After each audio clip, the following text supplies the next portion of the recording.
conversaré con Eduardo Klein, biólogo marino, sobre la COVID-19 y los desafíos medioambientales del 2020 y el 2021.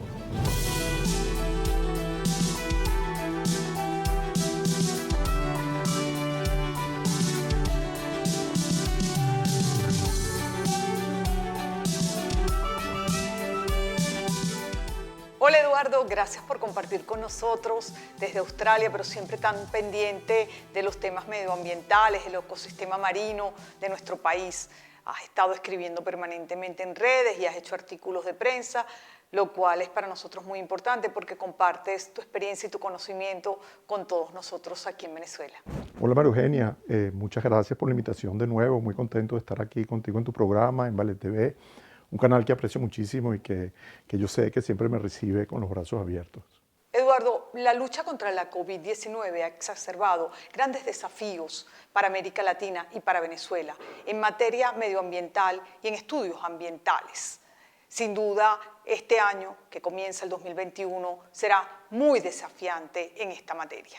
Mira, 2020 y ahora 2021 han sido años muy difíciles para la humanidad en general. Esta pandemia ha hecho que nosotros cambiemos nuestra forma de vida, nuestra forma de trabajar, nuestra forma de estudiar, nuestra forma de vivir, básicamente. Y eso se refleja muchísimo en el área que yo trabajo, que es el área de los estudios ambientales, ¿no? Tú ves cómo los estudios ambientales han estado prácticamente suspendidos por todo el tema de la pandemia, y si vamos y vemos la situación de nuestro país también, donde hay crisis de gasolina, hay crisis de transporte, hay crisis de recursos, hay crisis de financiamiento para los proyectos de investigación y los trabajos ambientales, pues súmale eso a la pandemia y entonces encontramos una situación inédita en el mundo, inédita en nuestro país, ¿no? Y hemos estado observando, por ejemplo, en el caso de los derrames petroleros que han estado ocurriendo el año pasado en las costas del estado Falcón, los derrames que se dan en el estado Zulia, en el lago Maracaibo, algunos derrames en los llanos orientales del país, donde la respuesta inmediata que solía ocurrir, que era que los investigadores se unían con la empresa, iban y estudiaban y atacaban el problema, eso se ha visto que no ha podido ser en el año pasado. Entonces, el tema de todas estas restricciones que tenemos hace que la respuesta de nosotros, seres humanos, ante cualquier daño que nosotros hagamos al ambiente, pues se ve muy limitada. Entonces, eso básicamente lo que ocasiona es que los daños se magnifican, ¿no? Entonces, te pongo el ejemplo de los derrames de petróleo del Palito del año pasado. Básicamente fue la misma comunidad que luego de algunos días se organizó con mínimos recursos, mucha voluntad, sí, para tratar de contener ese derrame que llegó a las costas de Morrocoy, de nuestro Parque Nacional Morrocoy, un parque emblemático, un parque extraordinario.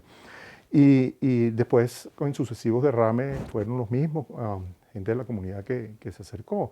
Pero tú hablas con ellos y te das cuenta de todas las limitaciones que tienen, y lo que tienen es una gran voluntad de ayudar, pero si fuera otra las condiciones, si estuviéramos en condiciones normales, relativamente normales, la situación hubiera sido otra, ¿no? Hubiéramos podido atacar ese problema a tiempo, hubiéramos podido restaurar los ecosistemas dañados sin mayor complicación, y tal vez no estaríamos en esta situación en la que nos encontramos hoy en día. Como te digo, yo creo que nuestra vida ha cambiado, nuestra forma de reaccionar hacia el ambiente y de vivir con el ambiente ha cambiado significativamente, ¿no? Como tú sueles decir, las variables medioambientales nos afectan porque los seres humanos somos parte del ecosistema, pues también tendremos que ser parte de la solución. ¿Cómo visualizas tú las soluciones a estas serie de situaciones donde están paralizados los estudios medioambientales, donde pareciera que, si bien es cierto que el planeta pide a gritos atención, pues está en pausa? ¿Cómo visualizas tú unas soluciones en Venezuela y en el mundo? Bueno, sí, a toda esta situación tienes que sumarle el cambio climático, que es un cambio que está ocurriendo en el planeta, donde en los océanos se visualiza de la mejor manera posible como un aumento de la temperatura, pero hay otras consecuencias como la acidificación, por ejemplo, que también es importante, pero es menos entendido y menos conocido, ¿no? Y el hecho de que nosotros tengamos que, de alguna manera, vivir en esta situación, y es importante recordar, nosotros somos parte de la naturaleza, no es que es el hombre y la naturaleza. somos un sistema, el ecosistema, nosotros somos parte de ello. Entonces, por lo tanto, las relaciones que existen con nosotros y para con nosotros del ecosistema. Entonces, evidentemente, cualquier relación que existe entre estas variables del ambiente, estas condiciones ambientales, nos afectan a nosotros y nosotros somos parte de ellas. Si tú quieres resolver los problemas ambientales, obviamente las soluciones pasan por entender qué es lo que está pasando, cuáles son estas relaciones, asumir que nosotros somos parte de este sistema y asumir que nosotros somos una variable más dentro de este complejo sistema de relaciones que existe en el ambiente. Entonces, por ejemplo, y volviendo al caso de los derrames, ¿no? Entonces, si tú tienes una afectación de un sistema como el Parque Nacional Morrocoy, donde tienes petróleo que llegó, o crudo que llegó a la zona de los manglares y se venció mortandad de los manglares, las soluciones pasan por restaurar ese ecosistema. Son soluciones que, aparte de tener cierta tecnología involucrada, implica que tú tienes que trabajar de mano con la naturaleza para ayudarla a reponerse, a recomponerse nuevamente. Y existen tecnologías para hacer eso, ¿no? Y así pasa con todo, ¿no? Hay unas cosas que son más difíciles que otras, como por ejemplo el tema del blanqueamiento de los corales, que es un asunto que viene desarrollándose por el aumento de la temperatura del agua. Cuando los corales se someten durante mucho tiempo, vamos a hablar algunas semanas, a condiciones de temperatura fuera de su rango normal de vida, ellos se blanquean. Y se blanquean es porque ellos, digamos, expulsan un alga que vive dentro del pólipo del coral, que le da el color y se ponen blancos, ¿no? Y si esa condición de temperatura perdura por mucho tiempo, pues el coral básicamente muere, ¿no? Entonces, han habido casos extremos de blanqueamiento, por ejemplo, en la Gran Barrera Arrecifal de Australia, donde miles de kilómetros han sido blanqueados y miles de kilómetros cuadrados de coral ha muerto. En el Caribe también sucede lo mismo. Ya en años anteriores hemos tenido ese tipo de reacciones. Esas son situaciones que son mucho más difíciles de controlar con soluciones, digamos, inmediatas. Ahí tiene que ver una solución un poco más global, que se trata, por ejemplo, de controlar las emisiones que producen el calentamiento global, estos pactos internacionales donde los países y la sociedad misma se compromete a disminuir la emisión de gases de efecto invernadero que suben la temperatura del océano. Son esas soluciones que ayudan a que los efectos mismos nuestros sean mitigados para el ambiente, ¿no? Obviamente, tú dices, bueno, no vamos a producir más CO2. Bueno, es imposible. Tú no puedes apagar todas las industrias, tú no puedes dejar de producir CO2. Lo que tú sí puedes hacer es sustituir ese tipo de impacto y al buscar soluciones alternativas que te generen el mismo beneficio o beneficio similar de lo que tú estás obteniendo con un mínimo daño en el ambiente. Entonces sí, todo pasa por entender el concepto de que nosotros somos parte de la naturaleza, nosotros somos una relación más que existe ahí adentro. Y eso es importantísimo que nos demos cuenta, porque si nosotros nos manejamos como si nosotros los humanos estamos de este lado y el ambiente está del otro, es muy difícil lograr cualquier tipo de solución a cualquier problema ambiental que se nos presente. Eduardo, ¿se puede hablar de crecimiento económico o puede haber crecimiento económico sin una nueva relación del hombre con su entorno y con el medio ambiente? Más aún cuando los estudios ambientales y el cuidado de la naturaleza ha estado prácticamente suspendido en medio de esta pandemia. Que si puede haber crecimiento económico sin sincerar esa relación hombre-naturaleza, yo no lo creo, ¿sabes? Porque nosotros explotamos el medio ambiente desde hace milenios, desde los primeros pescadores, los primeros navegantes que utilizaban el mar para trasladarse, hasta hoy en día que utilizamos el mar desde para producir alimentos hasta para producir energía. Nosotros tenemos que de alguna manera tener en claro nuevamente esa relación que existe entre el hombre y la naturaleza. Por ejemplo, pesquerías. Las pesquerías son fuente de alimento para la humanidad. Y las pesquerías de alguna forma han sido entendidas y han sido reguladas, ¿no? Y han habido casos donde las poblaciones naturales de ciertas especies han decaído a niveles tal que se ponen en peligro su misma existencia de estos recursos, ¿no? Afortunadamente, a veces se toman decisiones acertadas a tiempo y evita que esto suceda. Si tú manejas los recursos o la explotación de los recursos de una manera sostenida, razonable, entendiendo cómo funciona, cómo fluctúan esas variaciones de las poblaciones, cómo se comportan estos recursos, entonces tú puedes tener un desarrollo sostenible en el tiempo, de forma tal de que nuestros hijos, nuestros nietos puedan seguir aprovechando de esos servicios ambientales. Ese concepto, fíjate que ese concepto de servicio ambiental es muy interesante, ¿no? Porque es como la forma que nosotros hemos encontrado para entender nuestra relación con la naturaleza. El ambiente nos presta a nosotros un servicio. En este caso, las pesquerías es el servicio de alimentación, por ejemplo, pero no es el único, ¿no? Hay servicios como, por ejemplo, la protección de las costas. Los manglares son esenciales para la protección de la costa. Tú eliminas un segmento de manglar e inmediatamente la costa se erosiona. Hay casos evidentes, estudios fotográficos históricos, por ejemplo, en Morrocoy, donde se deforestó el manglar, la playa se perdió. Pero los servicios ambientales no solamente son servicios tangibles, hay servicios como intangibles también. Por ejemplo, el servicio de recreación, el servicio de tener una espiritualidad, tranquilidad en tu vida.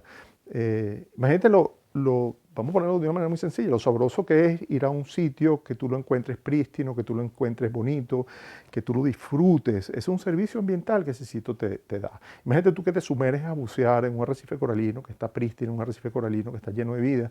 Eso es una riqueza personal que tú obtienes de ese servicio. Y el problema de esos servicios es que son prácticamente invalorables. Es muy difícil ponerle algún valor. Entonces, si tú no le pones un valor, es muy difícil conservarlo también. Es medio complicado establecer esa relación. Pero definitivamente, si tú no entiendes, nuevamente, como te lo dije anteriormente, si tú no entiendes que nosotros somos parte de la naturaleza y que nosotros interactuamos con ella y ella interactúa con nosotros, no hay manera de tener una relación de explotación sostenible en el tiempo. No hay manera de hacerlo.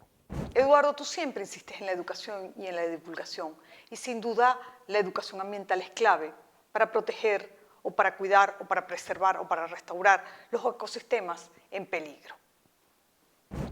Bueno, sí, claro, evidentemente, el conocimiento de estos sistemas y el incorporar esa noción de pertenencia del ambiente, del hombre como parte del ambiente, pasa por una educación ambiental efectiva, ¿no?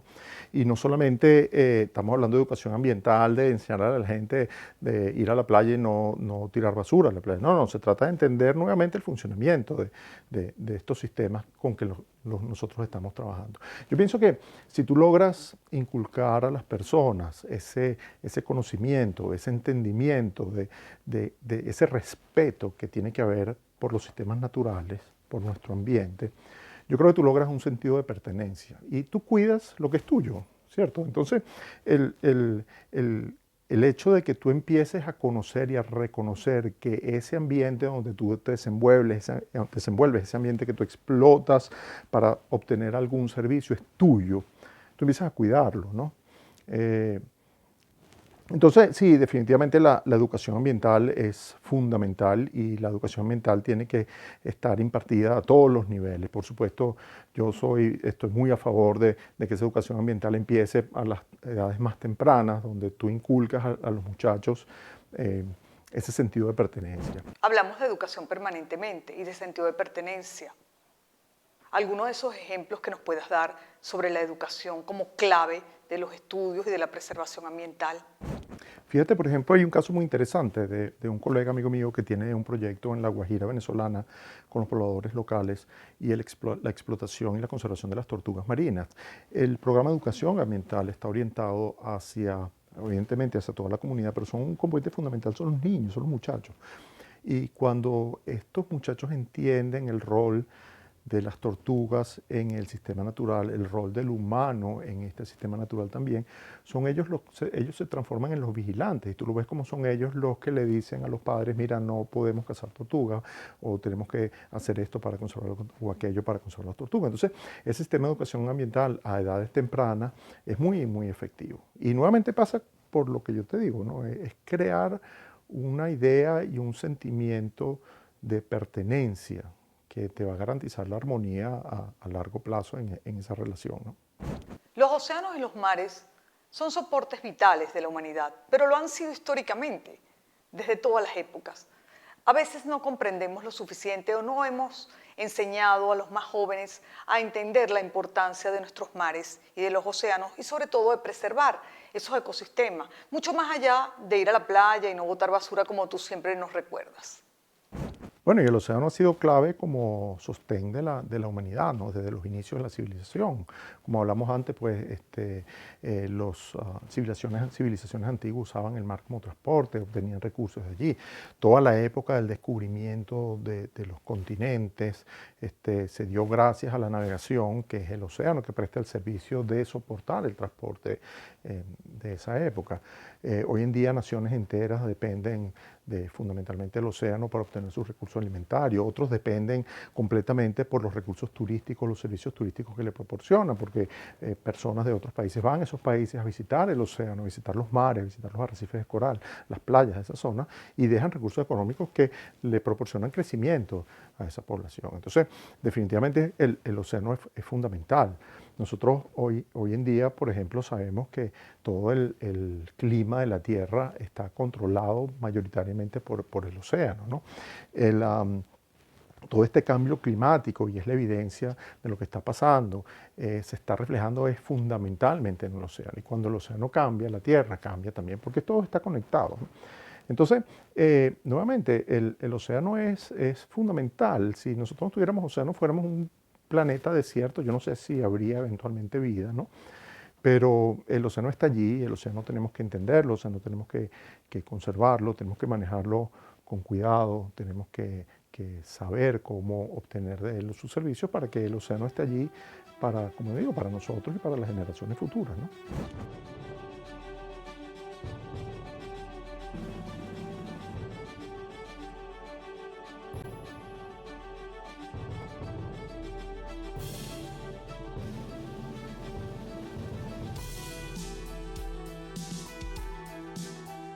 Bueno, no, muchas gracias, Eugenia. Y como te dije, siempre muy contento de volver aquí a Vale TV y conversar contigo. Y por supuesto, mis felicitaciones por todo el excelente trabajo que hacen comunicacional, especialmente en estos tiempos difíciles que nos ha tocado vivir. Por supuesto, a la orden y un gran saludo a todo el personal de la planta y de nuevo muy agradecido por esta invitación. Un placer de verdad estar aquí contigo, como siempre lo es. Gracias. Eduardo, muchas gracias por compartir tu conocimiento, por siempre estar dispuesto a contribuir difundiendo lo que pasa especialmente en nuestras costas, lo que pasa con los derrames, cómo en otra época pues de alguna manera las comunidades y los científicos dedicados a los estudios ambientales podían compartir con las empresas el conocimiento y darse una mano para arreglar cualquier situación o de cualquier naturaleza en nuestros ecosistemas, y cómo ahora se hace tan difícil el trabajo de la comunidad, de los expertos ambientalistas y de las empresas. Y bueno, tú estás ahí, siempre pendiente, denunciando, pero sobre todo tratando de contribuir con soluciones y con comentarios positivos sobre nuestro país. Muchísimas gracias.